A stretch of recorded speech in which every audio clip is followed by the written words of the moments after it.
Connectez-vous, connectez-vous. On va quitter ici. Mettez-vous en ligne. Chers parents, mettez-vous en ligne, mettez-vous en ligne, mettez-vous en ligne. J'espère que vous allez très bien. Mettez-vous en ligne. Partagez le direct. Partagez le direct, partagez le direct, partagez le direct, partagez le direct. Ça va, Mimi? Partagez le direct. Partagez le direct massivement. Alors, bon, sans trop tarder, je vais donner le numéro. Parce que ce numéro, je sais pourquoi je le donne. Pour ceux qui en auront besoin, ils vont me contacter sur WhatsApp. Donc, 00 33 7 53 02 44 64. Je répète, 0033 7 53 02 44 64. Je répète encore, 0033 7 53 02 44 64. Alors, ce numéro, vous pouvez me joindre sur WhatsApp. Voilà, donc pour ceux qui aimeraient bel et bien me joindre, attends Mimi, pour ceux qui aimeraient bel et bien me joindre, ils peuvent me joindre sur WhatsApp, c'est très important. Ils peuvent me joindre sur WhatsApp. Alors,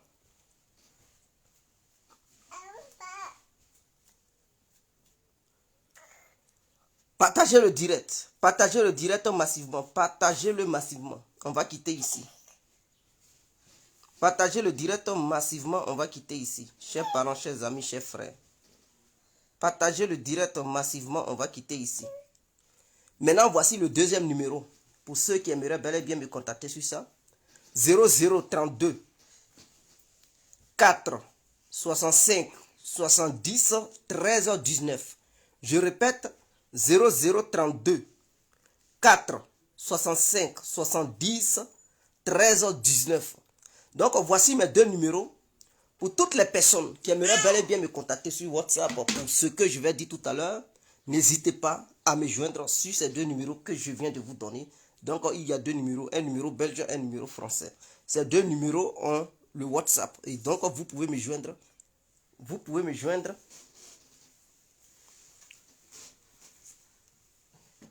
Vous pouvez me joindre sur le WhatsApp de ces deux numéros-là.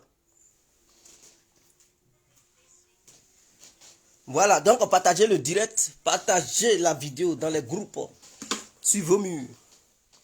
Alors, j'aimerais faire comprendre aux gens qui ont problème de coco, c'est-à-dire l'hémorroïde, que ce soit chronique, que ce soit de l'hémorroïde qui débute. En tout cas, quiconque a ce problème hémorroïdaire, il ne faudrait pas qu'il hésite, qu'il me contacte immédiatement pour passer sa commande. Tu passes ta commande, quel que soit sur terre, l'endroit où tu es, ta commande va te trouver là-bas. C'est-à-dire ton colis, tu vas recevoir ton colis là-bas. Il n'y a aucun débat. Et ceux qui avaient déjà passé des commandes chez moi, ils savent que ce que je dis, ce ne sont pas des mensonges. Voilà, des gens qui avaient passé des commandes chez moi ont bel et bien, ils avaient bel et bien reçu leur colis, ils se sont fait traiter et ça a été positif. Voilà pourquoi je continue. Sinon, si c'était négatif et qu'il y avait des problèmes, vous n'alliez pas voir Guégué en train de parler encore de ces médicaments. C'est parce que ce sont des médicaments qui sont efficaces, qui font leurs preuves sur le terrain. Voilà pourquoi je continue. Donc c'est très important. Pour ceux qui sont hésitants, n'hésitez pas, contactez-moi. Voilà. Donc, problème d'hémorroïdes, problème de règles douloureuses. Les femmes qui ont problème de règles douloureuses, qui pleurent à chaque fois. C'est quand on parle de ça, les femmes là, elles ne commentent pas. C'est comme si elles n'ont jamais eu problème de règles douloureuses. Vous passez votre temps à boire des comprimés qui sont toxiques, qui vont provoquer le cancer dans vos peaux. Et vous allez pleurer, oh, j'ai cancer de sein, j'ai cancer de trichoutérus, j'ai cancer de... Mais c'est tout ça là, comprimés que vous prenez là, les comprimés que vous buvez là, parce que vous avez, comment on appelle ça, règles douloureuses. Et donc, quand on vous propose des bonnes choses pour mettre fin à ça, non, vous préférez prendre des comprimés. Après, ça se transforme en cancer. Et vous pleurez. D'autres même, on coupe les seins. D'autres même. Donc, pour éviter tout ça, venez passer vos commandes. N'ayez pas honte. N'ayez pas honte. Avec Djidji, vous avez honte. Non? Quelle honte? Si tu as honte là, dis à ton mari de passer la commande. Ou bien dis à ton copain de passer la commande. Ou bien dis à ton petit frère de passer la commande. Ou à ton ami de passer la commande. Si toi-même femme tu as honte. Maintenant dans le cas contraire, si tu n'as pas honte, appelle-moi directement. Envoie-moi un message pour dire Guégué, j'aimerais le médicament de règle douloureuse et je t'envoie ta part. C'est clair et net. Il n'y a aucun débat. Voilà. En dehors de ça, il y a le problème de thyroïde. Thyroïde, c'est là, la gorge. Il y a les glandes. Voilà. C'est comme les glandes salivaires, les trucs qui sont là. Il y a 2 boules dessus. C'est ça qui détient l'être humain. Quand la thyroïde est dérangée, c'est fini. Ça peut te tuer. Donc, ça représente un autre cœur pour l'être humain. C'est comme si tu n'as pas de cœur, tu ne peux pas vivre. Si tu n'as pas de thyroïde, tu ne peux pas vivre. Est-ce que vous comprenez? Donc, chaque partie de chaque corps humain a une particularité qui est spécifique. C'est très important. Donc, la thyroïde, ça peut être 2 façons. Tu peux être thyroïdienne ou bien autre thyroïde. Et quand tu as ça,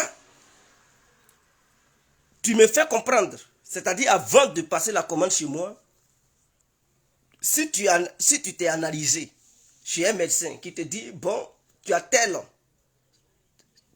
sorte de thyroïde. Eux, ils n'ont pas de remède. Ils te donnent des comprimés. Mais les comprimés là, tu vas prendre ça à vie. C'est-à-dire le jour où tu laisses comprimer là, c'est fini. Ça bouleverse le corps et tu deviens autre chose. Ou bien soit ils vont te dire non, ils vont opérer. Mais quand ils opèrent, tu grossis, on dirait papaye. Tu grossis et toi-même, tu n'arrives plus à te connaître. Et ça revient encore. Est-ce que vous comprenez?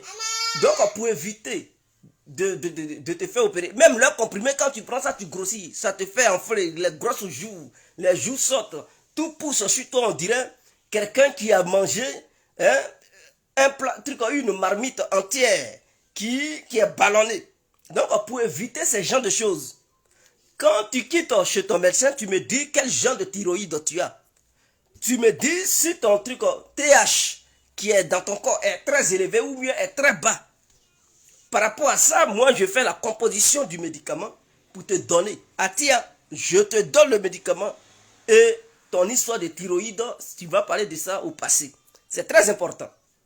Maintenant, pour tous ceux qui ont problème de faiblesse sexuelle, ah tiens, tu veux mougou, ça ne va pas.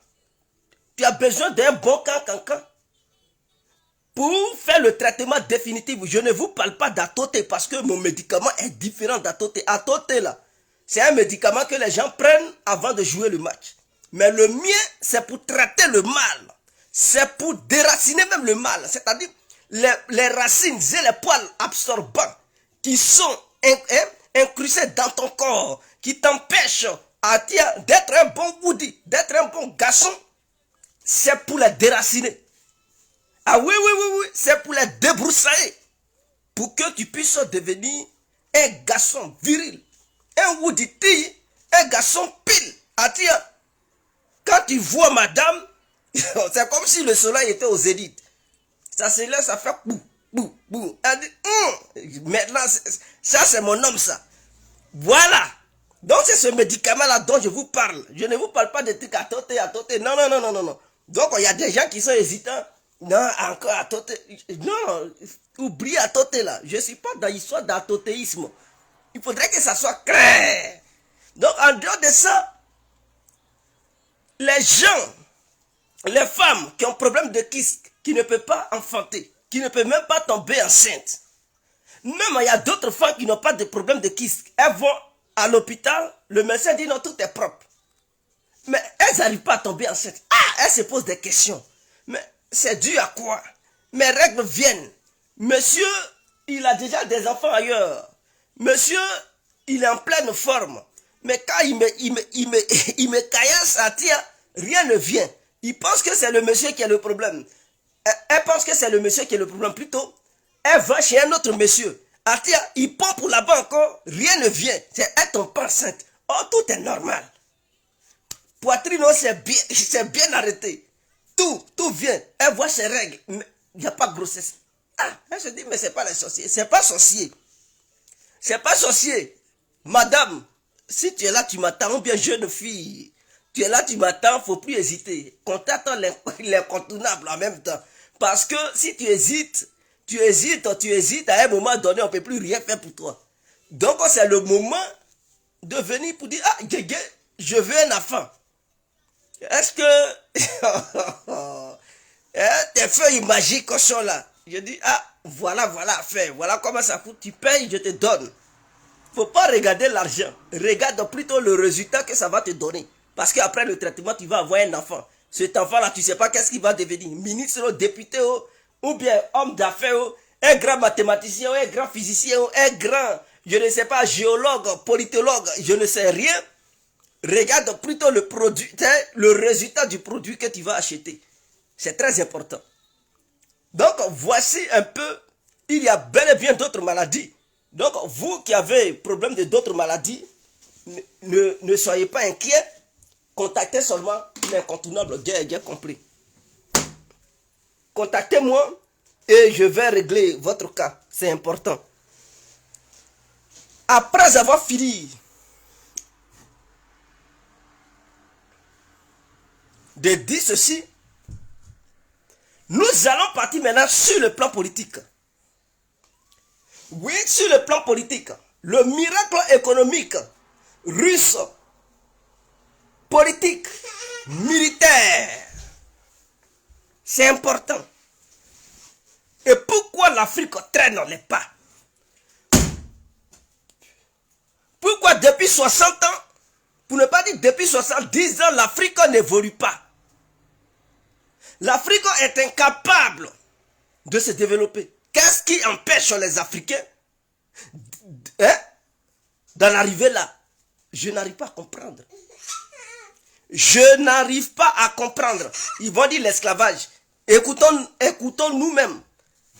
Là, il ne s'agit plus de l'esclavage. C'est nous-mêmes qui voulons rester dans cette idéologie esclavagiste. C'est nous-mêmes. Il y a plusieurs peuples qui ont été colonisés dans ce monde. Or, nous ne sommes pas les seuls. Alors, il y a plusieurs peuples qui ont été colonisés dans ce monde. Nous ne sommes pas les seuls.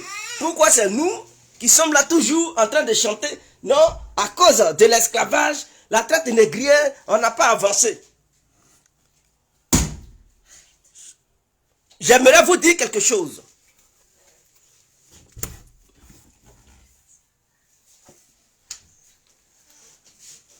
J'aimerais vous dire quelque chose. L'Espagne, que vous voyez, Espagne là, ils ont été aussi esclavagisés par les Arabes. Vous ne savez pas ça. Les Arabes, ils avaient esclavagisé les Espagnols. Pour ceux qui ne le savent pas, mais allez-y, vous posez les questions. La plus grande mosquée, auparavant, la mosquée la plus grande dans le passé se trouvait en Espagne. Et en Espagne se trouvaient les Arabes. Ah, vous ne le savez pas. Allez-y demander, ils vont vous le dire. Donc c'était les Arabes qui régnaient sur l'Espagne. Parce qu'ils avaient colonisé les Espagnols. Ils ont régné là-bas pendant des années, sinon que des siècles. Et c'est suite à ça, les Espagnols se sont libérés eux-mêmes. D'autres Arabes sont partis au sud de l'Italie, d'autres à Malte, et d'autres en Afrique du Nord, mélangés avec les mulâtres. Quand on dit mulâtres, ce sont les métis qu'il y avait eu entre Arabes, le croisement entre Arabes et les peuples noirs.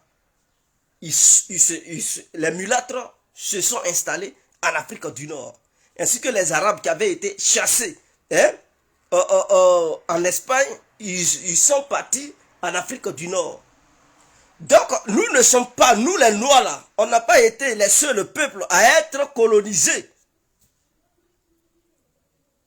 On n'a pas été les seuls peuples à être colonisés. On peut prendre l'exemple de l'Amérique. L'Amérique latine. Mais les Amérindiens, ils les ont massacrés. Qu'est-ce qu'ils n'ont pas fait d'eux?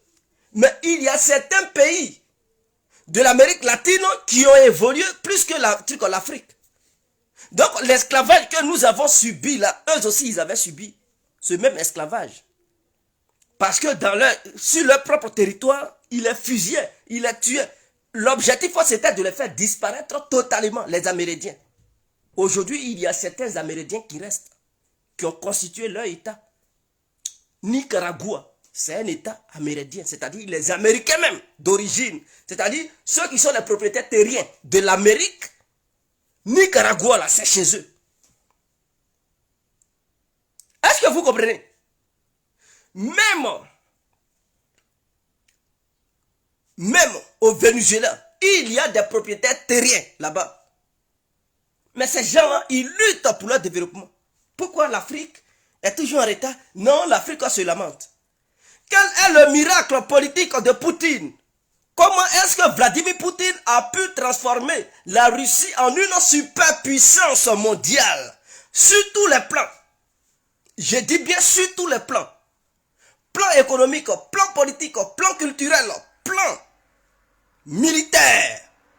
Vladimir Poutine a su transformer la Russie en une superpuissance. D'autres vont dire oui, la Russie était déjà une superpuissance. Non, la Russie qu'on connaît, la Russie d'aujourd'hui n'était pas une superpuissance. La Russie, ce qui était une superpuissance, c'était l'Union soviétique et la Russie des tsars. Donc quand on parle de la Russie des tsars, l'Ukraine faisait partie, la Biélorussie faisait partie. C'est tout ça là. Plus la Russie qu'on connaît là. C'est tout ça là, les tsars, les Catherine II, les trucs, les Lénine, tout cela, c'est ça ils géraient. Mais depuis que l'Ukraine, la Biélorussie, tout ça là, ils se sont séparés de la Russie, cette Russie était pauvre. Ah oui, je vous le dis. Cette Russie que vous voyez là, ce que Vladimir Poutine dirige, c'était une Russie pauvre. Quand l'Union soviétique s'est cassée les dents, quand l'Union soviétique s'est séparée, quand l'Union soviétique s'est brisée en petits morceaux, il y a plein de Russes qui sont restés en dehors de la Russie. C'est comme s'ils avaient déporté la population russe dans d'autres États qui ne font plus partie de la Russie. Mais c'est la même chose. C'était des millions de Russes qui se sont retrouvés en dehors des frontières russes. Mais ça, culturellement, c'est fort. Hein? Économiquement parlant, c'est pas facile. Et sur le plan humain, ce n'est pas facile. Est-ce que vous comprenez? Il y a des Russes en Pologne, il y a des Russes en Serbie, il y a des Russes en Estonie, des Russes en Lituanie, des Russes en Ukraine, des Russes comme en Biélorussie, et des Russes, c'est que dans les pays baltes, en Moldavie, il y a des Russes en Roumanie. Tout ça là, parce que quand l'Union soviétique s'est séparée, ils n'ont même pas eu le temps de faire rentrer les Russes dans leur mère patrie, qui est la Russie. Et ils ont cassé les frontières en même temps. Donc beaucoup de Russes, citoyens russes, se sont retrouvés en dehors de la Russie. Et ils sont devenus, ils ont pris autre nationalité.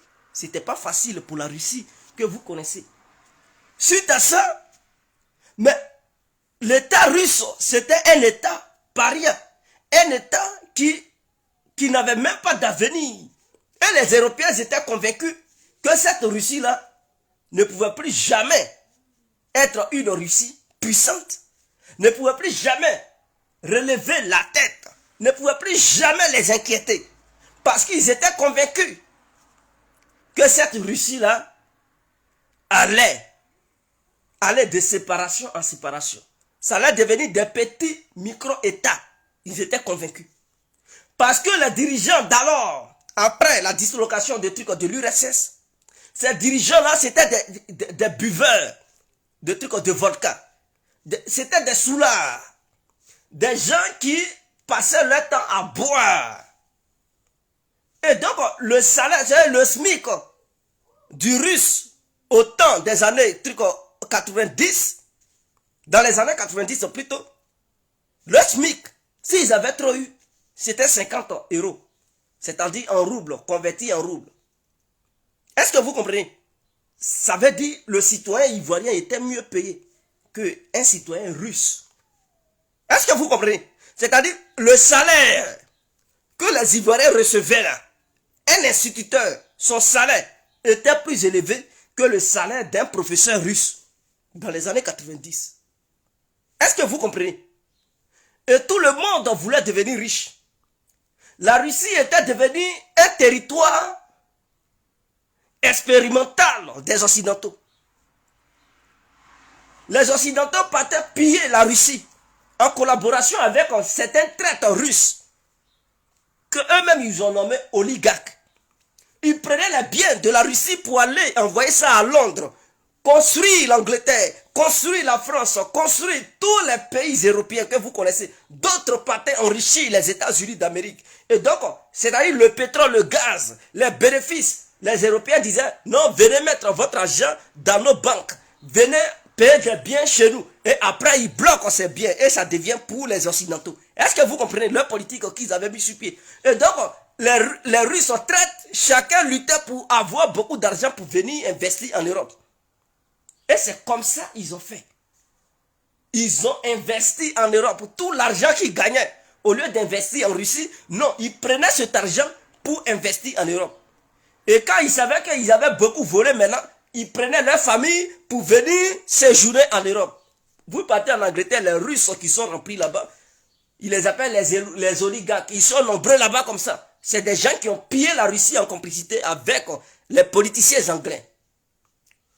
En France, là-bas, il y en a. En Allemagne, il y en a. En Amérique, même, on n'en parle pas. Est-ce que vous comprenez? Et donc, même, ces gens-là, ils ne se préoccupaient plus de l'avenir de leurs propres citoyens. Eux, tout ce qui importait, c'était de comment faire pour avoir l'argent pour aller payer des biens en Occident, aux États-Unis, pour faire la belle vie avec leur famille. Pendant qu'ils mettaient leurs enfants à l'école, dans les universités de Londres, d'Amérique, de la France, de l'Allemagne, les Russes, ils n'avaient rien. C'est-à-dire, même l'éducation russe était à plate. Est-ce que vous comprenez? Parce qu'ils ne se souciaient pas de l'éducation de la Russie, des citoyens russes. Pour eux, là, c'est l'éducation de leurs enfants. Donc, ils pillaient tout. Au moment où leurs enfants vont dans les grandes écoles. Donc, l'éducation russe était à plate. C'était le chaos total en Russie. La criminalité avait pris le dessus. Est-ce que vous comprenez? Le banditisme avait pris là-dessus. Non, avait pris le dessus plutôt. Et c'est comme ça les Russes vivaient. C'est comme ça les Russes vivaient. Ils se mettaient même à rang pour manger. Parce que d'autres n'avaient même plus d'argent pour se nourrir dans leurs familles respectives. Donc, il y a certains endroits, on appelle les caritas, ou bien les restaurants de cœur. C'est-à-dire, ce sont des maisons où l'État met de la nourriture. On dit, bon, chaque matin, venez pointer, vous allez partir chercher de la bouffe. Et c'est comme ça les Russes se nourrissaient en fait. Matin, bonnet, ils s'alignaient pour aller chercher des trucs, de quoi manger. On leur donnait un morceau de pain. D'autres, souvent même, ils partaient en retard, ils n'avaient rien. Des gens mouraient de faim dans les rues de Moscou et dans toute la Russie. Même, ils sont producteurs de gaz et de pétrole. Mais souvent, d'autres n'avaient pas de chauffage. Puisque les élites russes pillaient. Mais Poutine a rappelé ça.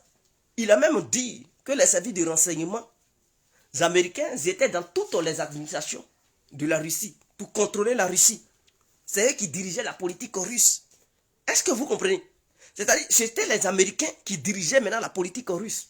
Ce que la Russie devrait faire, ce que la Russie ne devrait pas faire. Même en matière d'armement, les Américains interdisaient la Russie de faire certaines armes. Pour dire non, c'est pas la peine de faire telle arme, laissez ce que... Ils contrôlaient, les Américains contrôlaient même les armements russes. Jusqu'à ce que Vladimir Poutine prenne le pouvoir. Il a trouvé une Russie qui ne disait pas son nom. Une Russie qui n'existait même presque pas. C'est à partir de ce moment-là, où la Russie était faible, que l'OTAN a profité pour mettre les anciens pays qui faisaient partie de l'Union soviétique au sein de l'OTAN. Parce que les Européens, ils étaient convaincus que la Russie ne pouvait jamais leur faire face. Est-ce que vous comprenez? L'Estonie, la Lituanie, la Lettonie, tout ça, la Roumanie, la Pologne, c'est au moment où la Russie ne se portait pas bien là. Ils savaient que militairement parlant, la Russie n'existait pas. Économiquement parlant, la Russie dépendait d'eux. Ils savaient que dans les administrations russes, il y avait des Américains. Et donc, ils connaissaient, même le président, même c'était un alcoolo. C'était des buveurs de trucs de vodka. Ils ne pouvaient même pas défendre l'intérêt de la Russie. Et donc les Américains, qui étaient une superpuissance, l'Amérique était une superpuissance, avec l'Europe, ils ont profité pour mettre les différents pays de l'Est, l'Union soviétique, au sein de l'OTAN. Et ils ont fait progresser l'OTAN vers l'Est. Parce qu'ils étaient convaincus que la Russie n'allait jamais parler, n'allait jamais se défendre. Et quand Poutine est venu, il a fait savoir cela. Il dit, bon, quand Poutine est venu, la Russie était encore faible. Et pendant ce temps, les Occidentaux finançaient la Tchétchénie. Parce que ceux qui disent les Tchétchènes sont les alliés de la Russie, non. Les Tchétchènes, la Tchétchénie fait partie de la Russie. Donc quand on dit Russie là, il y a la Tchétchénie, il y a Moscou, il y a Saint-Pétersbourg. Voilà. Donc n'écoutez pas les Occidentaux qui vous disent non, Vladimir Poutine, ça va louer les Tchétchènes. Et que les Tchétchènes sont les alliés mais la Tchétchénie fait partie, ça fait partie de la fédération de Russie. Seulement qu'eux, ils ne sont pas chrétiens. Eux là, ils sont musulmans. Et dans chaque ville, chaque ville a un gouverneur, a un président. Eux, ils appellent ça gouverneur. Donc, la Tchétchénie, là, lui qui est le gouverneur de là-bas, qui est le président de là-bas, il s'appelle Ramzan Kadyrov. Donc, voici un peu. Voilà pourquoi les Occidentaux vous blaguent pour dire non, Poutine, ça va chercher des alliés comme la Tchétchénie, les Tchétchènes. Non, les Tchétchènes, ils sont russes. Ils sont russes. Ils n'ont pas la nationalité tchétchène quand ils sortent de la Tchétchénie. Quand ils veulent voyager, ils ont le passeport russe. C'est le passeport russe, c'est avec ça qu'ils voyagent. Si on dit ils vivent dans quelle ville, oui, ils vivent en Tchétchénie. C'est comme ça. Donc, n'écoutez pas les médias qui vous blaguent, qui vous mentent, qui vous font croire que la Tchétchénie est à part et la Russie est à part et que Poutine a cherché des alliés et que les Tchétchènes seraient les alliés des Russes. Mais non, les Tchétchènes, ils sont russes. Ils voyagent avec le passeport russe. Chaque Tchétchène a le passeport russe. Et moi, quand j'étais au centre de réfugiés, je connais une femme tchétchène qui est mariée à un ami sénégalais. Elle m'a fait comprendre que la Tchétchénie fait partie de la Russie. Et elle avait un passeport. Son passeport là, c'était un passeport russe.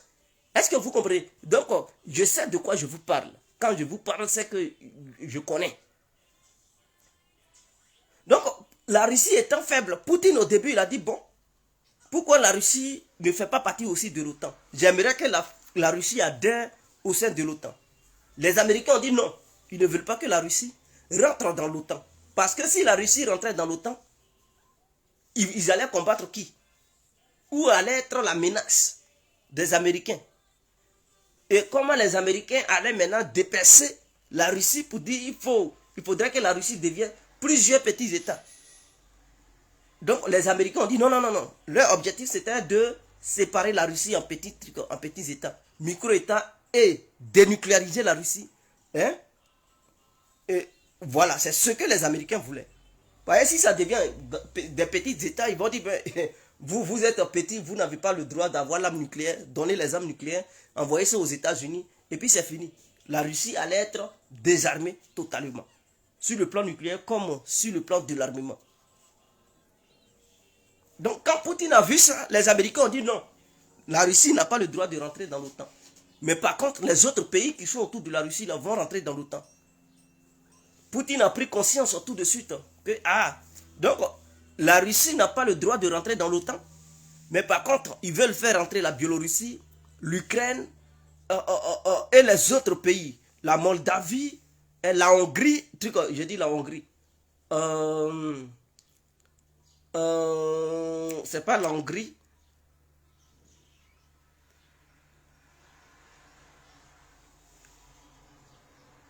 Ils veulent faire rentrer ces pays-là au sein de l'OTAN.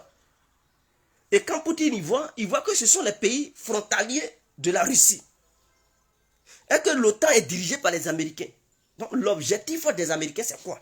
Si ce n'est pas de verrouiller la Russie et empêcher la Russie d'être une superpuissance et profiter de la Russie pour s'enrichir. Donc, sur le plan énergétique, les Européens, ils se servaient. Hein. Vous avez vu ce qui se passe là, que l'Europe n'a pas d'énergie, non? Voilà. Quand la Russie était faible, même ils prenaient le pétrole, ils ne payaient pas. C'était gratuit. Parce qu'il y avait des corrompus. Ils prenaient le gaz, c'était gratuit. Dans les années 90, Ils ont pillé la Russie. Le gaz, là, c'est pas maintenant, on leur donne ça. Hein. Il y a longtemps que les Européens, ils prennent le gaz en Russie. Depuis les années 40. On leur donne le gaz et le pétrole à bon prix.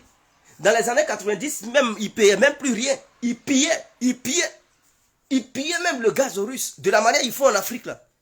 Où les États africains ont au moins 5% et puis les États européens ont 95%. C'est ce qu'ils faisaient même les années 90. Donc, ils ont passé leur temps à piller la Russie. Et donc, pendant que les autres pays du monde payaient le gaz sur le marché international à un prix élevé, les Européens, ils avaient le gaz à un prix bas. Et donc, cela leur permettait à leur société de produire la compétitivité de trucs. Des sociétés européennes étaient au top. Et donc, ça rendait l'Europe encore puissante. Est-ce que vous comprenez? Parce que l'Europe est devenue puissante quand? Ce n'est pas un truc, c'est quand l'Union soviétique s'est écroulée. Parce que les deux anciennes superpuissances, c'était l'Amérique et l'URSS. Oui, les gens de vous ne disent pas. Mais c'était l'Amérique et l'URSS qui étaient les deux superpuissances. Même la Chine était pauvre devant l'URSS. La Chine n'était pas puissante devant l'URSS. C'était les Américains et l'Union soviétique. C'était les deux superpuissances sur le plan militaire comme économique. C'était ces deux-là qui régnaient sur le monde. L'Europe est devenue puissante quand? Je n'ai pas dit l'Europe n'était pas industrialisée. Elle était industrialisée. Mais l'Europe est devenue puissante dans les années 90. Quand l'URSS s'est cassé le visage et que les Européens ont commencé à piller la Russie, mais ils ont lancé leurs industries qu'ils avaient déjà. Ils ont commencé à produire, ils ont commencé à fabriquer beaucoup de choses. Économiquement parlant, ils ont commencé à devenir forts. Et c'est en 2000 là ils ont lancé l'euro. L'euro n'existait pas. Mais bien sûr, parce qu'ils gagnaient l'énergie à bon marché, le pétrole et tout, le gaz. Donc ils ont trouvé bon de créer l'Union européenne. L'Union européenne, c'est pas un truc qui date des années hein. Non. Il y avait déjà une petite coalition des pays européens, mais l'Union européenne même là, ça a été créé, je ne sais pas, en 99-2000. Et l'euro a été mis sur pied dans les années 2000 pour faire une économie européenne, unique, européenne. Parce qu'ils savaient qu'ils gagnaient déjà l'énergie, ils ne payaient pas. Et l'énergie était puisée en Russie à gogo. Et ça a permis à l'Europe d'être forte. Ah oui, quand on dit Europe là, les Européens, pays, l'Union européenne, nous sommes une puissance économique, mais leur puissance économique vient d'où? Voici la question que les gens devraient se poser. Ça ne date pas des années 40, ça date des années 2000, là, 2000 ici. Là. Hein? Ça date des années 2000. Parce que chaque pays européen partait se servir en Russie, en énergie. Parce que les Russes qui étaient là-bas, c'était des traîtres. Ils étaient occidentalisés. Dans leur tête, ils se voyaient comme des occidentaux.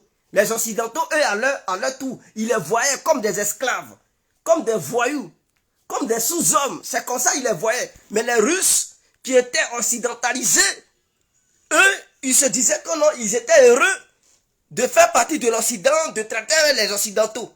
Et donc, eux, ils n'avaient rien à foutre des autres Russes qui étaient des patriotes, qui voulaient une bonne Russie. Au contraire, eux, ils combattaient ces patriotes russes. Ils leur mettaient les bâtons dans les roues. Et ils traitaient avec les Occidentaux pour vendre la Russie. Et ils ont vendu la Russie jusqu'à la Russie était dénudée. Est-ce que vous comprenez? Ils ont vendu la Russie jusqu'à la Russie était dénudée. La Russie ne savait plus où elle était. Et ça a permis à l'Occident de devenir, quand ils ont créé l'Union européenne, avec une monnaie unique, avec cette énergie qui coulait à flot, ça a permis à l'UE de lancer une industrie dans tous les domaines. Est-ce que vous comprenez? Donc c'est ça qui a permis à l'Union européenne d'être ce qu'elle est. Mais elle a toujours dit que non, les Russes, la Russie était une naine économique. La Russie, tout ce que les Russes, ils dépendent uniquement de l'énergie. Ceci, cela, en dehors de l'énergie, la Russie n'est rien, technologiquement parlant. Mais c'est eux qui ont mis la Russie en arrière. Parce qu'ils ont démembré la Russie. La Russie était l'URSS était une ancienne superpuissance. Mais comment se fait-il que quand l'Union soviétique s'est démembrée, la Russie a perdu tout ça? Parce que les Occidentaux sont allés là-bas, ils ont fermé certaines entreprises, certaines sociétés, ils ont volé même des appareils pour venir, les oligarques russes là, pour créer des usines en Europe ici, pour faire fonctionner ça, ils ont enlevé, ils ont démonté des machines qui étaient en Russie pour envoyer ça en Occident. Et donc ça travaillait en Occident ici, et les Russes, ils étaient au chômage, ils mouraient de faim, ça n'allait plus. Même les cerveaux russes étaient recrutés tout de suite. Et oh, mais les Occidentaux ont maltraité la Russie. Hein. Je vous ai dit, le salaire moyen, le SMIC en Russie, c'était 50 €. Converti en roubles, c'est comme ça on les payait. Et les Occidentaux, comme ils gagnaient l'énergie à flot, ici, la vie en Occident, tous les citoyens occidentaux vivaient bien. Ils vivaient bien, ils faisaient rêver les Russes. Et qu'est-ce qu'ils ont fait? Ils ont lancé une campagne de recrutement des cerveaux russes. Parce que les Russes, les gens les connaissent en tant que les meilleurs mathématiciens et physiciens. Les Occidentaux partaient les recruter. Ils ont passé leur temps à recruter les jeunes savants russes. Ils ont recruté, les Américains ont pris beaucoup, les Occidentaux ont pris beaucoup. Et donc, il ne restait même plus rien en Russie. Ceux qui restaient là, c'est des gens qui n'étaient pas forts. Qui n'étaient pas forts en fait. Les meilleurs savants russes ont été recrutés par les Occidentaux et les Américains. Et ils sont allés travailler pour l'Occident contre leur pays. C'est ce qu'ils ont fait en fait. C'est ce qu'ils ont fait. Est-ce que vous comprenez? C'est ce qu'ils ont fait. Pendant longtemps. Et quand Poutine a pris le pouvoir, il a dit, bon, il faudrait que tout ça là, ça prenne fin. Il dit, il faudrait que tout ça là, ça prenne fin. Et c'est là, il a dit aux élites russes, les oligarques, ceux qui avaient investi en dehors de la Russie, il dit, hey, pour que vous continuiez à faire du business ici, l'argent que vous avez envoyé à l'étranger, envoyez une partie pour investir en Russie. Dans le cas contraire, si vous ne voulez pas investir en Russie, je ne veux plus vous voir ici faire du business. Est-ce que vous comprenez? Il a mis, parce qu'il savait que c'était des voleurs. Ils ont pris tout l'argent, tous les biens de la Russie pour envoyer ça en Occident. Et puis, Poutine est là, il voulait encore continuer à voler pour envoyer en Occident. Il leur a fait comprendre que non. Si vous voulez continuer du business en Russie, l'argent que vous avez envoyé en Occident, là, prenez une partie pour venir investir en Russie. Dans le cas contraire, quittez la Russie. D'autres ne voulaient pas. Ils ont fui la Russie. Ils sont partis. Oh, Poutine nous menace. Les Occidentaux se sont retournés contre la Russie tout de suite. Parce qu'ils voyaient que leurs pions qu'ils utilisaient pour piller la Russie, leurs connaissances, leurs liens qu'ils avaient là-bas, Poutine est en train de les mettre hors d'état de nuit. Donc, automatiquement, ils ont commencé à voir Poutine comme un danger. Celui-là, non. C'est un dictateur. On ne peut pas traiter avec lui. Pourquoi? Parce que Poutine ne voulait plus que la Russie soit pillée. C'est ainsi qu'il a lancé le patriotisme russe. Pour dire, je sais que la Russie n'a pas les moyens aujourd'hui, mais si vous tous vous partez, qui va faire la Russie de demain? Si vous tous vous fuyez, qui va relever la Russie? Il faudrait que nous bâtissions la Russie ensemble. Ayez l'esprit patriotique. Ne regardez pas l'argent. L'argent viendra plus tard. Et ceux qui étaient des patriotes russes, qui savaient un peu, ils se sont présentés. Ils se sont montrés fidèles. Et ils ont rejoint Poutine. Ils ont dit, nous allons nous battre pour rendre la Russie forte. Nous allons nous battre pour que la Russie prenne l'exemple de l'URSS. La puissance de l'URSS, sur le plan économique comme militaire, sur le plan spatial, et culturel, et dans tous les plans, sur tous les plans, nous allons nous battre. Et Poutine a commencé à se battre pour rendre la Russie puissante. Il dit pour être puissant, d'abord il faut relever l'armée. Parce que si tu n'as pas d'armée, lui qui a eu une bonne armée peut venir faire n'importe quoi dans ton arrière-cour, peut venir saboter tes intérêts et puis tu n'as rien à dire. Tu ne peux pas défendre tes intérêts. Et donc, pour défendre tes intérêts, il faut avoir une armée puissante. D'abord, c'est ainsi que Poutine a commencé à reconstituer l'armée russe. Il a lancé un message aux jeunes, pour tous ceux qui veulent devenir militaires dans tous les domaines. Il a demandé à l'agence spatiale russe, Roscosmos, de revoir, parce que les élites du Roscosmos, beaucoup ont rejoint la NASA pour travailler pour les Américains, vendre la technologie russe, de l'Union soviétique aux Américains. C'est qu'ils savaient. Et donc, il a lancé, et ceux qui étaient des volontaires, beaucoup ont répondu présent, ils ont dit, nous allons relever ça. Il a nommé un nouveau représentant pour dire, il n'a qu'à se mettre au travail. Et ensemble, ils ont reconstitué tout ça dans le domaine spatial. Ils se sont mis à jour dans les autres domaines éducatifs parce que l'éducation était à plate. Totalement. À plat. Qu'est-ce qu'il a fait? Il a réformé l'éducation pour permettre aux élèves d'étudier la nouvelle technologie. Et il a commencé à contrôler. Il a dit, bon, à partir d'aujourd'hui, toutes les richesses, c'est l'État russe qui va contrôler tout. On ne va plus confier ça à des vendus qui traitent avec l'Occident, qui traitent avec dehors pour piller la Russie. Et donc, à partir de maintenant, c'est l'État russe qui contrôle. Et l'économie gagnée, on va injecter ça dans les domaines spécifiques. Et Poutine a fait cela. Il a commencé à relancer la culture, construire des églises orthodoxes en Europe pour permettre, aux Russes qui sont en Europe d'aller dans ces églises-là et ne pas les laisser aller dans les églises catholiques ou bien dans les trucs. Donc, il a construit des églises orthodoxes en Occident parce qu'il y avait des Russes en Occident. Donc, c'était une manière de permettre aux Russes de se rassembler là-bas. Aller chaque dimanche, ou bien chaque vendredi, ou bien chaque jour, aller prier là-bas pour ne pas que ces Russes oublient leur culture. Donc, c'était une manière de leur rappeler que même si vous n'êtes plus en Russie, quel que soit l'endroit où vous êtes, vous restez orthodoxe. Il a lancé ça. Tous les grands écrivains russes, il a tout fait pour construire des musées en Europe, pour les Russes qui sont en Europe, et aussi pousser les Européens qui ne connaissent pas la culture russe de découvrir la Russie. Et qu'il ne faut pas ces gens-là vont rester dans leur salon pour penser que non, la Russie n'est rien, ceci, cela. Non, ils n'ont qu'à découvrir ce que c'est que la Russie. Ce que la Russie, l'URSS avait inventé dans son passé. Et la nouvelle Russie, qu'est-ce que c'est que la nouvelle Russie? Et Poutine a reconstitué, la puissance de la Russie dans tous les domaines. C'est ce qui surprend les Occidentaux aujourd'hui. Même dans le domaine agricole, parce que la Russie dépendait de l'Occident, dépendait de l'Amérique.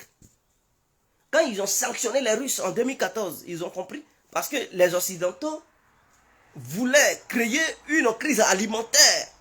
Poutine a compris, il a dit, bon, ok, il n'y a pas de souci. Je demande à tous les Russes de se mettre au travail, de planter, de cultiver tout ce qui est aliment, dans n'importe quel domaine. C'est ainsi qu'ils sont devenus les premiers exportateurs de blé au monde. Est-ce que vous comprenez? Même dans le domaine du fromage, ils payaient leur fromage dans la main des Français. Poutine a dit aux Russes, élevez des vaches, fabriquez vous-même des fromages et n'achetez plus du fromage aux Français. Dans la main les Russes ont commencé à élever des vaches, ont commencé à élever des chèvres pour produire leur propre fromage. Aujourd'hui, les Russes, la marque du fromage russe, c'est russe. Ils n'achètent plus leur fromage dans la main des Occidentaux. Idem pour le vin, champagne et tout ça. Mais c'était la France qui les alimentait. Mais Poutine a dit, écoutez, votre champagne là, en Russie, là, ça change de nom. Faut plus, ils vont appeler ça champagne. C'est ce que les Russes fabriquent, c'est ce qu'ils vont appeler champagne. Pour vous là, c'est un boisson bouillante. Voilà, ils n'ont qu'à appeler ça boisson bouillante. Pour nous là, pour nous les Russes, on appelle ça comment on appelle ça? Champagne. La France a crié, ils sont là nous voler notre nom. Et dit, vous allez beau crier, mais sur le territoire russe, dans le cas contraire, n'amenez plus votre champagne ici. Si vous ne voulez pas que le nom change. Vous voulez vendre ici, mettez boisson bouillante ou bien boisson mousseuse. Voilà. Mais pour ce que les Russes fabriquent, c'est ça, ils appellent le truc en champagne. Et c'est ce que Poutine a fait. Il a demandé aux Russes de produire du vin, du champagne pour vendre ça. Non, vodka, ça, c'était fabriqué déjà en Russie. Mais au niveau des trucs en champagne, là, il y a eu un truc, une confrontation entre la France et la Russie dans ce domaine. Pour ceux qui suivent très bien.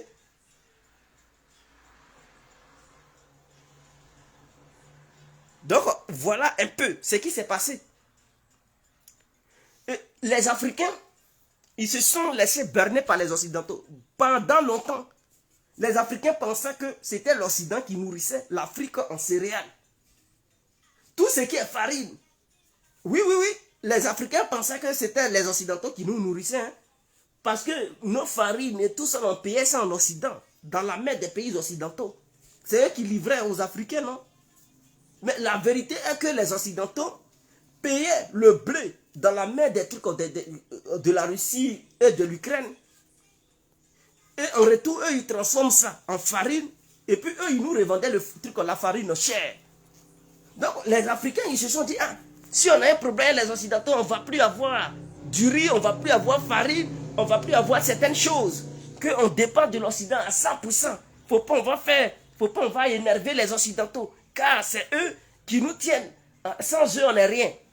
Mais en réalité, ce n'était pas les Occidentaux qui produisaient tout ça. Voilà l'opération spéciale. Ça fait ouvrir maintenant les yeux aux Africains. Ah, donc tout venait de trucs de la Russie et de l'Ukraine. Et puis on ne savait pas, on pensait que c'est vous qui étiez les producteurs. Même en carburant, essence et tout ça. Les Occidentaux nous vendaient du carburant, du gaz. Ils disent non, votre gaz n'est pas liquéfié. Ceci, cela. Donc nous, on va vous vendre du gaz liquéfié. Mais bien sûr, vous n'avez pas les plateformes pour transformer vos gaz qu'on prend dans vos sous-sols. Or, ils prenaient le gaz liquéfié en Russie. C'est là-bas qu'ils enlevaient. La Russie transformait le gaz et livrait ça aux Occidentaux. Et les Occidentaux, en retour, ils livraient ça aux Africains. Ils vendaient ça aux Africains. Et ils nous faisaient croire que c'est eux qui transformaient le gaz. C'est eux qui travaillaient le gaz pour, en retour, revendre ça aux Africains. Mais en réalité, ce n'était pas eux. C'était la Russie qui transformait le gaz pour vendre le gaz aux Occidentaux. Et en retour, eux, ils nous revendaient ce même gaz hein, à un prix élevé. Or, eux, ils achetaient ça à un prix très, très bas. Non, ils faisaient plusieurs... De la manière ils s'en vont payer le gaz, le pétrole dans la mer de l'Inde. L'Inde, les Européens, ils payent du pétrole en Inde en ce moment. Mais les Indiens, eux, ils n'ont pas pétrole. Eux, ils achètent ça dans la mer des Russes. Et puis, ils revendent ça aux Occidentaux. C'est comme ça les Occidentaux, ils faisaient. Ils payaient ça dans la mer des Russes et ils nous revendaient ça. Et nous, en Afrique, puisque nos chefs d'État, c'est déjà, ils ne connaissent pas la géopolitique, ils ne connaissent pas la géostratégie, ils ne connaissent même pas l'histoire, ils ne connaissent rien. Ils ne connaissent même pas la richesse occidentale. Ce que l'Occident leur fait savoir, c'est ce qu'ils croient. Parce qu'on étudie dans les livres, ils nous font comprendre que non, ils sont trop riches, ils ont tout. Et nous-mêmes, on ne fait pas d'autres recherches pour découvrir la vérité. Et donc, nos chefs d'État, ils sont constipés moralement. Même, ils ont fait les études en Europe, ils pensent que tout ce qui est en Europe, ça vient de l'Europe et que ça ne vient pas d'ailleurs. Donc, ils ont cette culture mentale. Et puis, ils s'en vont nous gouverner là-bas. Donc, ils ne connaissent rien du tout hein, du monde. Et donc, ils ont peur de l'Occident. Si on fait ça, on ne va plus avoir telle chose, telle chose. Mais en réalité, c'est du mensonge. C'est du mensonge. Ils ne connaissent rien. Nos chefs d'État, ils ne connaissent rien. Même ce que je vous dis ici, là, ils savent même beaucoup. Parmi eux ne savent rien du tout. Beaucoup parmi eux ne savent rien du tout de ce que je suis en train de dire. Est-ce que vous comprenez? Vous savez, les Occidentaux disent, oh, on va faire une transition énergétique. On ne veut plus le gaz russe, on ne veut plus le pétrole russe. Nous, on veut le nucléaire. On veut le nucléaire. Sauf que, dans le nucléaire, on ne se lève pas comme ça pour faire fonctionner les centrales nucléaires. Centrales nucléaires, là, il faut de l'uranium. Mais ce n'est pas l'uranium brut qu'on met dans les centrales nucléaires pour les faire fonctionner. il faut les transformer. Vous voyez, l'uranium brut là, quand ça quitte le sous-sol, tu peux attraper ça comme ça, il n'y a pas de souci. Ce n'est pas dangereux. Au sous-sol, dans la terre là, ce sont des pierres. Si tu vois la pierre, tu as touché, il n'y a pas du nucléaire dedans. Pour dire non, tu es contaminé, il y a nucléaire, tu as touché du nucléaire. Non, c'est quand c'est transformé là, que ça devient dangereux.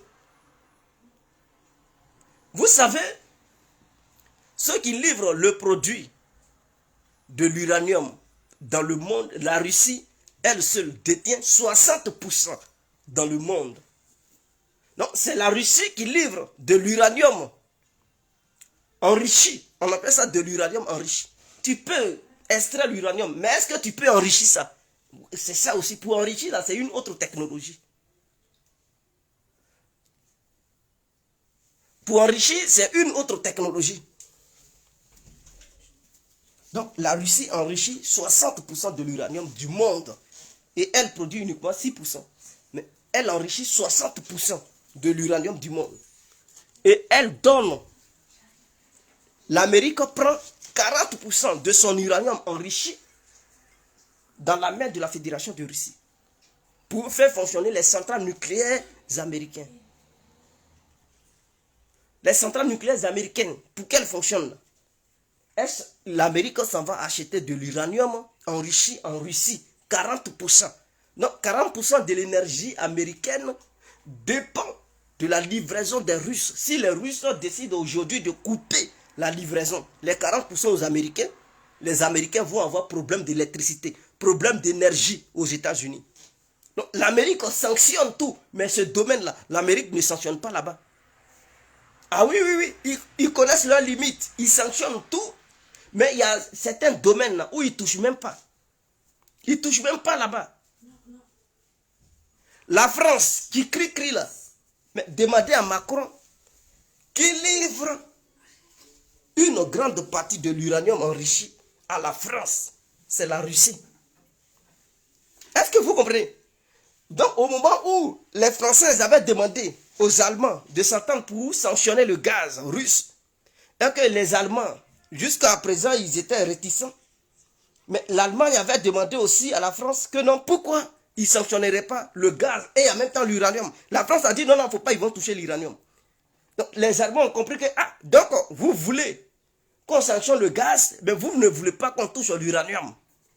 Pourquoi? Parce que la France se dit qu'elle dépend uniquement de 17% du gaz russe et que l'Allemagne dépend du gaz de 45% du gaz russe. Et donc si le gaz russe est truc, ce n'est pas la France qui va beaucoup souffrir, c'est l'Allemagne.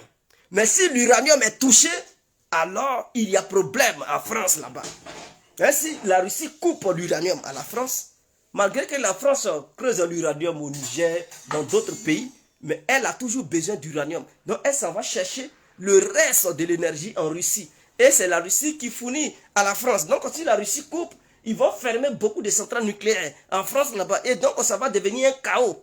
Déjà à cause du gaz, les gens ils pleurent déjà en France là-bas pour dire ah, l'hiver va être difficile. Il faudrait chercher cela. Et donc si la Russie augmente pour dire bon, moi je coupe encore l'uranium, ça va être le chaos total en France là-bas. Donc il y a d'autres domaines que eux ils ne veulent même pas toucher.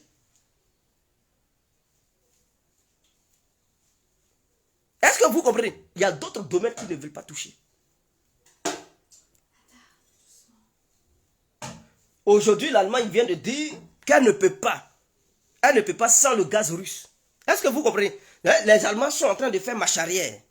Ils étaient d'accord au début, mais ils voyaient que non. Ah, ils ont voulu se désengager, mais la situation, les sociétés allemandes commencent à mettre la pression sur le gouvernement allemand. Pour dire, mais quelle est cette politique? Tu fais une politique pour mettre l'Allemagne dans le chaos total, au profit des autres à cause de l'Ukraine. Nous, on ne peut pas. On ne peut pas fonctionner sans le gaz russe. Non, les dirigeants allemands, ils comprennent que non, à un moment donné, il faut négocier les Russes. Donc, ils ont demandé au Canada, qui avait bloqué une turbine de Siemens. C'est une industrie, je pense que allemande, mais qui est située au Canada, qui fabrique les trucs. Et le Canada ne voulait pas que ça soit livré. Donc l'Allemagne a dit, hey, livrez-nous ça. Parce que ça ne va pas. Et donc l'Amérique a demandé aux Canadiens de livrer cette turbine. Parce que si vous ne livrez pas, la Russie va couper le gaz. Le Canada était obligé de livrer ça. Zelensky est fâché. Il dit, mais pourquoi le Canada livre ça? Ils lui ont dit, mais il faut fermer ta bouche. Il s'agit de notre truc, de nos industries, de nos pays. On te soutient. Si tu veux aller trop loin, on risque de se désengager. Donc, il faut connaître ta limite. On ne peut pas te sanctionner au profit. Viens, Mimi. Viens. Donc, voici ce qui se passe. Que les gens ne savent pas. Voici ce qui se passe. Que les gens ne savent pas. Donc, la Russie, là, n'est pas... Aujourd'hui, grâce à Poutine, la Russie est devenue primordiale. Ils ont voulu isoler la Russie diplomatiquement parlant. Ils n'ont pas pu. Ils ont échoué. Économiquement parlant, ils ont voulu détruire la Russie. Mais ça se retourne contre le boomerang. Leurs sanctions se retournent contre eux. Ils comprennent. Le monde entier découvre que non. Ah, donc l'Europe qui faisait la grande gueule dépendait de la Russie. Et que sans la Russie, l'Europe n'est rien. Et que si la Russie voulait se comporter de la manière les Européens se comportent, l'Europe va être détruite. Mais bien sûr, c'est parce que les Russes, ils sont trop gentils. Les Européens, de la manière ils se comportent, eux, dans leur vision, il faut détruire la Russie. Et puis même, Bruno Le Maire a dit ça officiellement. Nous allons détruire l'économie russe. Nous allons mettre la Russie en genoux. Nous allons détruire pour faire chuter Poutine. Nous allons déclarer une guerre totale, une guerre économique totale à la Russie. Donc, depuis le début, ils avaient ça dans leur tête. Un ministre de l'économie qui dit ils vont déclarer une guerre totale à la Russie pour détruire l'économie russe. L'Amérique a dit ce que la Russie n'a jamais vu. Nous allons détruire totalement la Russie économiquement. Ce qu'ils n'ont jamais vu, ils vont voir ça. Et ils ont coordonné leurs sanctions dans tous les domaines pour sanctionner la Russie. Mais si les Russes étaient mauvais, si les Russes, Poutine était mauvais, et que les Russes, les citoyens russes étaient mauvais, ils vont dire, bon, il n'y a pas de souci. Nous, on sait qu'on va encaisser, mais on va en découdre en même temps. C'est-à-dire, la Russie n'allait même pas laisser le temps aux Européens de s'approvisionner en gaz et en pétrole ailleurs. La Russie allait commencer à couper le gaz, le pétrole et l'uranium en même temps. Pour dire à Paris d'aujourd'hui, je ne vous livre plus rien. Même coupe aussi à l'Ukraine, coupe les vivres à l'Ukraine, coupe les vivres à l'Europe, aux États-Unis. Vous pensez, mais ça allait être le chaos total. La panique généralisée. Parce que quand les trucs ont commencé, c'était en février, le 24 février, il y avait encore l'hiver. Il faisait encore froid. Donc si Poutine coupait, leurs réserves qu'ils avaient, le peu qu'ils avaient, ils allaient puiser dedans pour l'hiver. Et donc l'hiver prochain, ils allaient faire quoi? C'était la débandade totale. Les usines allaient fermer, les sociétés allaient fermer, ils n'allaient même plus produire. Et le chaos, l'Union européenne allait se désintégrer. C'est-à-dire d'autres pays, d'autres États allaient fuir l'Union européenne pour sauver leur peau. Et aller négocier de façon particulière avec la Russie pour dire non, nous on ne fait plus partie de l'UE. Voilà, on a besoin de votre pétrole, de votre gaz, de votre uranium pour survivre. Voilà, nous, la politique de l'UE, on n'est plus dedans. Ils font une politique qui est bizarre. Nous, depuis des années 40, on a toujours coopéré, on veut toujours coopérer. Est-ce que vous comprenez? C'est parce que les Russes, ils sont gentils. Je tiens à vous rappeler que si c'était les Russes qui prenaient du gaz en Occident, qui dépendaient du gaz occidental et du pétrole occidental, les Occidentaux n'allaient même pas hésiter d'un petit iota pour leur couper ça. Ah non, non, ils n'allaient pas hésiter. Ils allaient couper ça dans le seul but de voir l'État russe être détruit totalement. Ils allaient couper ça. Ils n'allaient même pas tenir compte. Ils n'allaient même pas tenir compte. Ils n'allaient même pas tenir compte des trucs de la situation, de la population occidentale, russe. Ils auraient fait n'importe quoi. Mais la Russie, quant à elle, elle tient compte de tout ça. Elle fait tout pour éviter que la population occidentale, parce que les Russes, ils sont conscients, ils savent que il y a des citoyens en Occident qui soutiennent la Russie, il y a des citoyens russes ici. Et donc, ils ne veulent pas que ces gens-là aient des problèmes. Donc, ils coupent à petit, pour leur laisser le temps de remplacer le gaz et le pétrole russe. Mais dans ça encore, les Occidentaux sont dans l'incapacité totale de remplacer le gaz et le pétrole russe. Dans ça encore, ils pleurent. Donc imaginons que Poutine coupait ça en même temps. C'était la dépendance totale. L'Union européenne allait s'effondrer. Donc dans la vie, quand tu dépends de quelqu'un, d'une manière ou d'une autre, il faut savoir gérer les choses. Il faut savoir faire doucement. Ils dépendent de trucs et puis c'est eux qui ont un gros cœur, ils font n'importe quoi. Et ils pensent que le rêve qu'ils ont vendu au monde entier, comme quoi sans eux la Russie ne peut pas exister, ceci, cela, on voit que c'est sans la Russie, eux ils ne peuvent pas exister. Parce qu'ils ont déjà coupé tous les liens avec les Russes, mais les Russes, ils existent, ils fonctionnent. Mais quand la Russie veut maintenant couper tous les liens avec eux, là, ça devient un problème. Ah, la Russie utilise le gaz comme moyen de pression. Mais qui a utilisé quoi premièrement? Ce n'est pas eux qui ont utilisé le système monétaire du monde pour faire du chantage, pour dire on va larguer la bombe atomique économique en coupant la Russie des trucs du système SWIFT.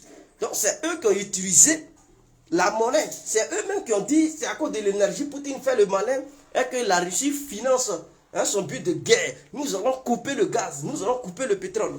Maintenant si Poutine dit bon ok il n'y a pas de souci, c'est votre objectif, je vais vous accompagner à couper ça. Il crie encore, oh il veut utiliser l'énergie pour faire ceci, cela. Et donc vous comprenez déjà que non. Ils ont un double langage. Ils veulent faire qu'on les accompagne pour terminer ce qu'ils ont commencé. Ils crient encore.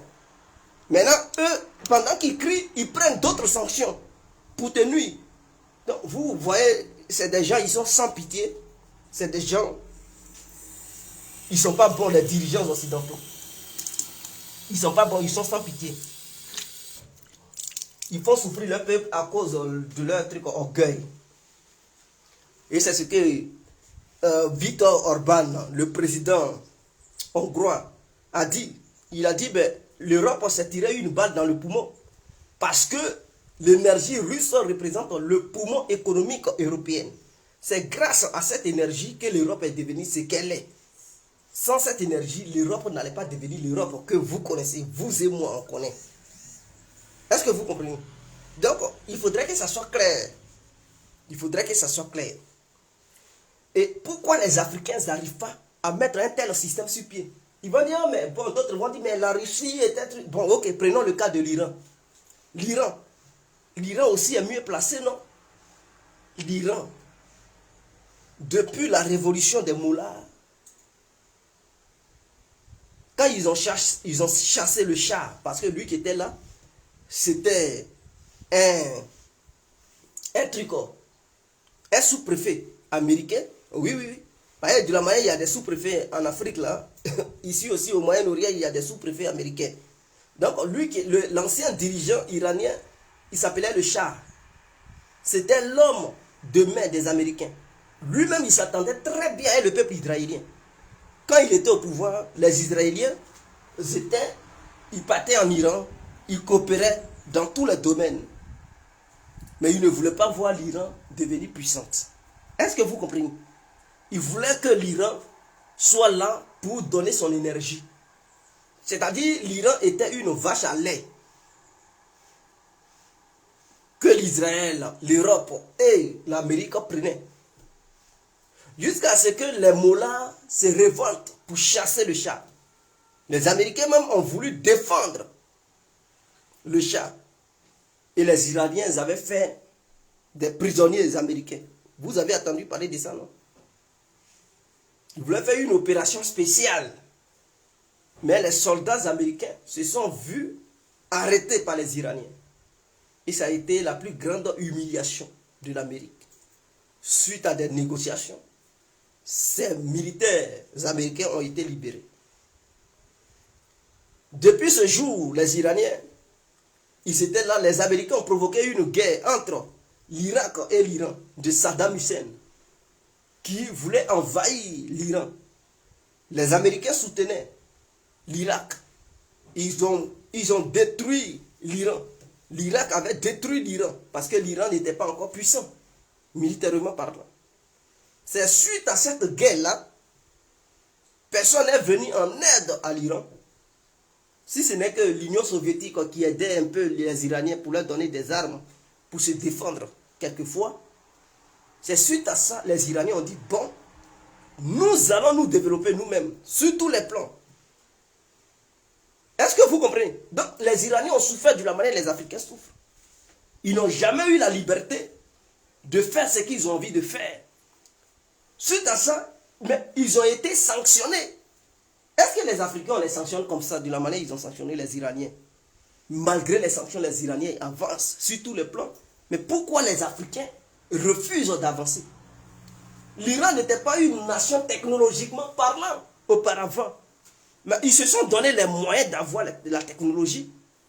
Et nous, en Afrique, on ne peut pas se donner les moyens pour avoir la technologie. Qu'est-ce qu'on attend? Qu'est-ce qui nous empêche? Africains. Depuis des années, l'Iran est sous sanction. Les Européens, les Américains empêchent les Iraniens d'avancer. Ils empêchent même les Iraniens de commercer avec le monde. Pour asphyxier le peuple iranien. Pour pousser le peuple à se révolter contre leurs dirigeants. Malgré cela, l'Iran avance. Mais si c'est un pays africain, c'est fini. C'est fini. On va dire, on ne peut plus, on en a marre. Mais non, les Iraniens, ils se battent. Et jusqu'à aujourd'hui, il y a les sanctions sur eux. Ils sont devenus une puissance au Moyen-Orient. Ils sont devenus une grande puissance au Moyen-Orient. Mais s'ils ne sont pas une super puissance, mais ils sont devenus une grande puissance. Aucun pays ne peut s'hasarder comme ça pour aller attaquer l'Iran. Même les Américains, eux seuls, ils ne peuvent pas aller attaquer l'Iran en ce moment. Si c'est la guerre, même si les Américains savent qu'ils vont gagner, mais avant de gagner, ils seront beaucoup désarmés. C'est-à-dire qu'ils vont perdre beaucoup d'avions, beaucoup de navires. Ils vont perdre beaucoup de soldats. Et les Américains ne sont pas prêts à une telle aventure militaire où ils savent que s'ils s'aventurent sur l'Iran, ils risquent de perdre 80% de leur matériel de guerre. Avant de remporter une victoire quelconque, ils seront désarmés à 80%. Donc quand ils voient ça, ils se disent, c'est pas la peine de s'hasarder sur le terrain iranien. Ils ne vont pas attaquer l'Iran.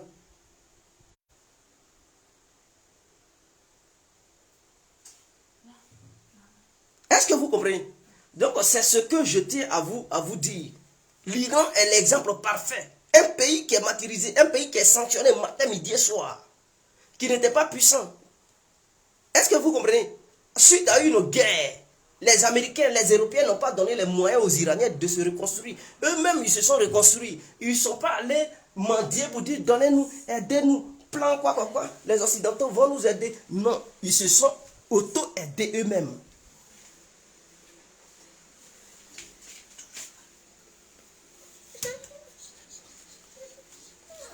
Viens.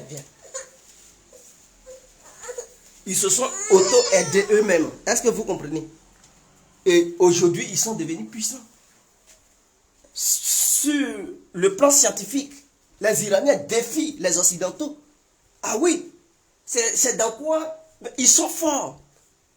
Le plan scientifique, les Iraniens, ils construisent leurs propres véhicules. Ils ne sont pas allés mendier la technologie de construction de trucs, de voitures. Eux-mêmes, ils construisent leurs véhicules. Ils envoient maintenant les satellites dans l'espace. Ils ne sont pas allés voler la technologie auprès des Européens. Pour dire, mais comment on construit les satellites? Non, les Iraniens, eux-mêmes, ils se sont donné les moyens pour construire les satellites. Mais bien sûr, aucun pays africain ne peut le faire. Qu'est-ce que nos dirigeants attendent pour faire un bon scientifique dans n'importe quel... Ouais, c'est l'Occident qui nous empêche. Nous ne sommes pas les seuls à qui les Occidentaux empêchent. Les Occidentaux, c'est leur vision globale. Empêcher toutes les autres nations à ne pas se développer pour que eux, seuls, ils soient forts. Mais c'est de ça que Poutine parle. C'est cette lutte que la Russie mène. Les Iraniens mènent cette lutte pendant longtemps. Ils ont été détruits, asphyxiés économiquement, sur tous les plans, embargo. Mais cela n'a pas empêché les Iraniens à avancer. En Afrique, non, ils nous empêchent d'avancer. On fait quoi? Qu'est-ce qu'on fait? Évoluons. Donc, je prends le cas de l'Iran pour ne pas que les gens disent non, bon, la Russie, ils connaissaient. Mais l'Iran connaissait quoi? L'Iran s'est donné les moyens. L'Iran fabrique les véhicules. L'Iran fabrique les fusées. Donc, l'industrie aérospatiale, les Iraniens, avec leur science, ont connu cela. Ils fabriquent maintenant leurs propres fusées. Les Iraniens fabriquent les drones. Même dans le domaine de l'agroalimentaire, les Iraniens fabriquent leurs propres engrais. La culture, c'est comment il faut cultiver tous. Ils fabriquent dans l'alimentation, ils créent beaucoup de choses. Qu'est-ce qui leur manque même? Ils fabriquent maintenant leurs propres avions. Ah oui, oui, oui. Des avions de guerre. L'Iran fabrique maintenant ses propres. Donc l'industrie avionique, l'Iran s'est donné les moyens pour fabriquer ses propres avions. L'Iran ne s'est pas allé plaindre auprès de la Russie ou la Chine ou les Occidentaux. Non, non, non, non, non. Quand l'Iran achète quelque chose, elle démontre, elle voit clair. Et puis elle demande à ses élèves scientifiques de faire un exemplaire. Est-ce qu'en Afrique on fait ça? Nos universitaires, c'est-à-dire nos élèves, qu'on dit, est-ce que nos États demandent à ces élèves de se mettre à l'épreuve de ce qu'ils ont appris à l'école? Est-ce qu'ils connaissent quelque chose? Il ne serait-ce qu'acheter un avion pour leur dire de faire de l'expérience et de créer un semblable d'avion pour voir si ça peut décoller, pour leur donner l'exemple, avoir une mentalité de créativité. On ne le fait pas en Afrique. On est là, on achète seulement, mais on ne demande pas aux élèves de reproduire. Même Kalachnikov qui est Kalachnikov, il ne peut pas dire, bon, démonter ça. Et on met les soudeurs, pareil, les soudeurs, là, ils vont aussi aller, ils font des formations. Hein. Oui, la soudure, c'est une formation. Donc, les soudeurs, venez, écoutez, vous les élèves qui connaissez ces trucs, reproduisez les kalash. Ah, comment on fabrique les balles? On veut que les scientifiques, les professeurs, les élèves brillants, mettez-vous sur pied pour créer des balles. On veut voir comment on crée un obus, comment on crée une arme. Et puis on va pousser les élèves trucs africains, de faire des recherches dans le domaine de la créativité, dans le domaine scientifique. On ne fait pas ça, on est là, et puis on s'en fout, et on pense qu'on va se développer. Ouais, industrie aéronautique ou bien avionique, c'est la même chose. Aéronautique, il y a plusieurs choses. Aéronautique, il y a beaucoup de choses qui sont là-dedans. Il y a le domaine des missiles, des avions, tout ça, mais ce n'est pas de ça que je parle.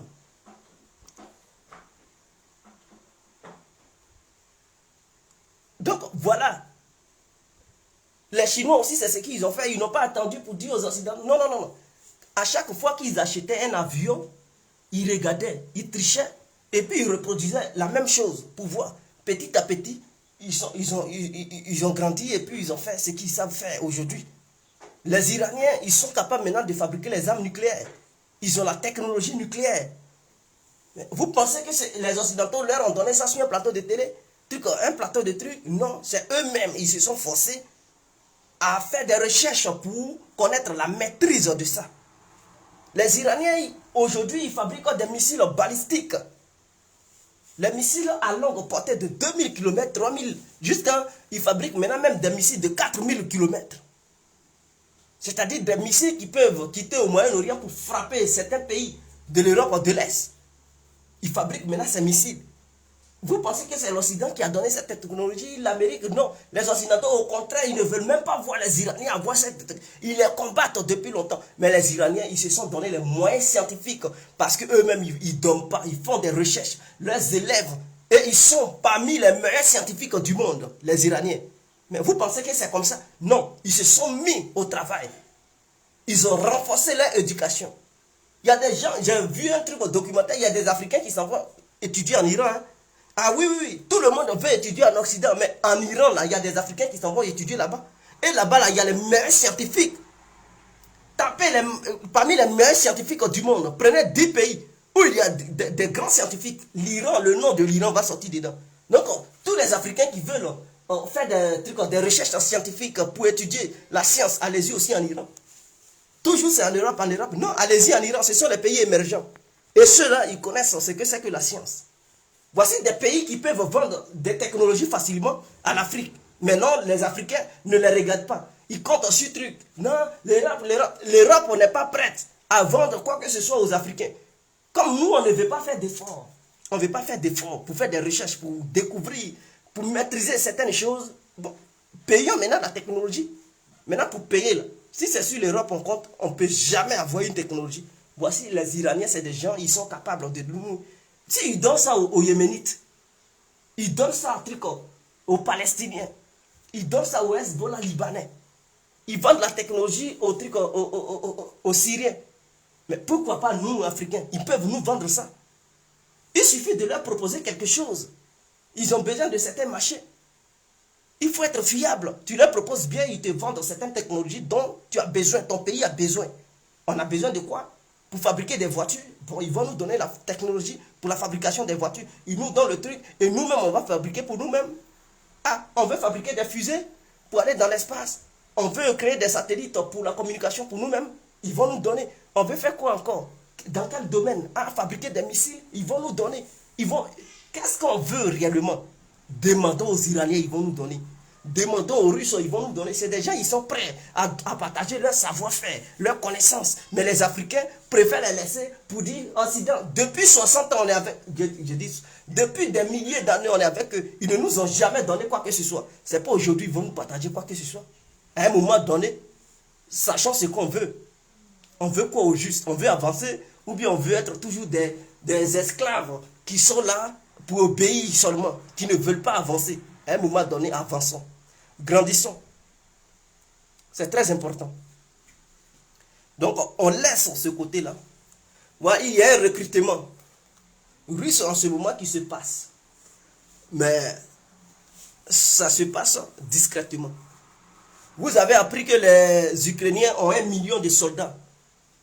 Voilà. Les 1 million de soldats, là, ils ne sont pas seulement Ukrainiens. Il y a des Occidentaux qui se sont rendus là-bas, en Ukraine, pour combattre auprès des Ukrainiens. C'est-à-dire, les Occidentaux ont dit quoi aux Ukrainiens? Ils ont fait comprendre aux Ukrainiens de lancer un appel pour dire une légion internationale.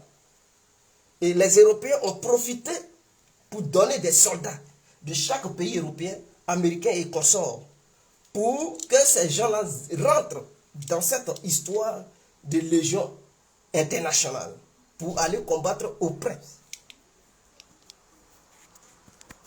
Pour aller combattre auprès de l'Ukraine.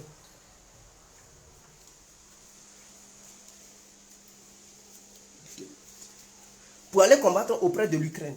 Et donc, dès que ces gens-là ils rentrent là-bas, on leur donne des tenues militaires ukrainiennes pour se fondre au sein de la population ukrainienne. Comme ça, on dit que ce sont des soldats ukrainiens. Mais en réalité, ce sont des soldats de l'OTAN. Ils prennent aussi des combattants arabes, des combattants terroristes pour les armer. Pourvu que c'est la Russie, il faut les combattre. Donc, histoire de terroristes, ce n'est plus leur problème. Ils les arment, allez-y en Ukraine, ils leur donnent des tenues militaires ukrainiennes. Et donc, ils font partie maintenant des soldats ukrainiens en fait. Voilà ce qui se passe. Mais comme la Russie n'a pas déclaré une guerre ouverte, c'est une opération spéciale. Elle ne peut pas dire, bon, nous sommes en guerre pour faire une mobilisation des Russes, pour dire, bon, on lance une attaque massive sur l'Ukraine. Non. Donc, les soldats russes, eux tous, ils ne vont pas aller au front. La Russie prend quelques-uns, au moins 170 000, 200 000 soldats pour faire des opérations. Mais il faut augmenter leur masse.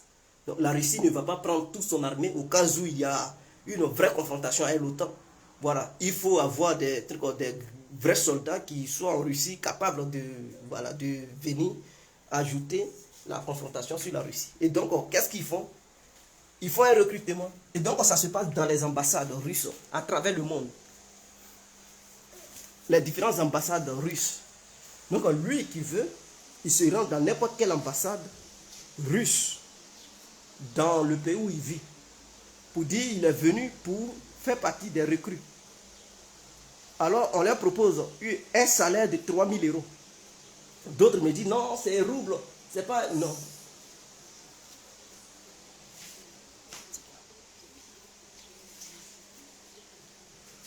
Donc, d'autres disent non. Non. Le salaire qu'ils donnent en roubles, quand tu fais la conversion, ça fait 3 000 € en fait. Et donc, chaque mois, tu es payé à 3 000 €. Et quand l'opération prendra fin, et que tu es toujours vivant, tu as une carte de séjour. Tu as une carte de séjour de 5 ans. Et qui est renouvelable en fait. Voilà. Donc 3 000 € par mois, quand tu vas, pour te faire enrouler, une fois les opérations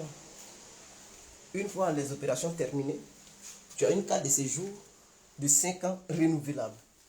Et donc après les 5 ans, vous savez, quand tu vis en Russie, quand tu fais 5 ans, tu peux automatiquement demander la nationalité et devenir russe. Au cas où, avant les 5 ans, si tu fais enfant avec une femme russe, parce qu'ils ont simplifié maintenant la demande de nationalité, si tu fais enfant avec une femme russe, dans un délai de 2 ans, tu peux avoir la nationalité. Et si tu arrives en Russie aujourd'hui, 1 an, tu as enfant avec une femme russe, 2e année, tu peux entamer les démarches pour avoir la nationalité. C'est très important, c'est ce que je vous dis. Maintenant, si tu n'as pas de femme, tu n'as personne, et que tu as travaillé pour la Russie, tu as fait truc, 5 ans après, c'est-à-dire si tu as ta carte de séjour là-bas, 5 ans après, tu peux faire la demande de nationalité. Ils vont te donner. Est-ce que vous comprenez? Donc, voilà, ça, c'est un bon salaire. Même les militaires dans nos pays n'ont pas ça.